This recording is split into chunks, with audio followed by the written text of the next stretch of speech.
Last week, U.S. President Joe Biden signed the so-called Inflation Reduction Act, which seeks to cut greenhouse emissions and lower prescription drug prices. It also includes a key provision meant to spur growth in the electric vehicle market.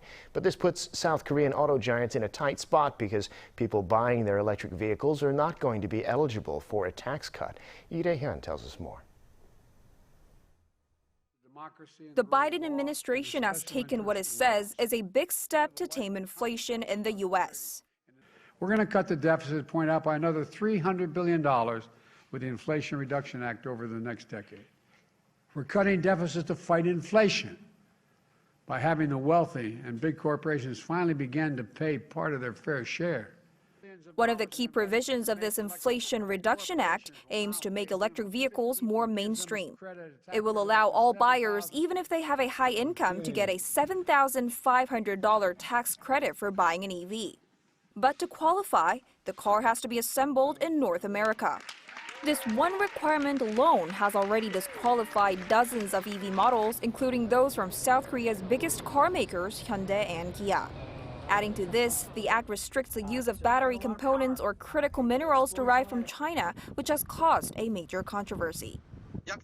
The problem is that the law was signed after Hyundai Motor pledged to invest over $10 billion and build EV production lines in the state of Georgia just 3 months ago when President Biden visited Korea.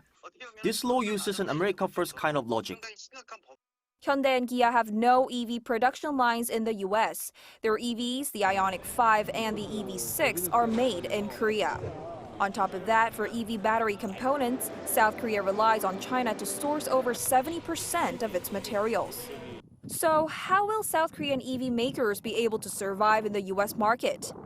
After the law was passed, South Korea expressed concerns that it could be a violation of the rules of the World Trade Organization and the South Korea-U.S. FTA. On Friday, Seoul's top diplomat Park Jin reportedly asked his U.S. counterpart Antony Blinken for some flexibility in the way the law is implemented. In this case, an expert says, South Korea has two main strategies. The first would be for the South Korean government to keep urging the U.S. to delay the implementation of the law or to allow tax benefits for Korean EVs while working with American organizations that oppose the law. Also, Korean car makers should get their EV production lines ready as soon as possible, especially Hyundai Motor, which will have its own EV lines in Georgia in 2025.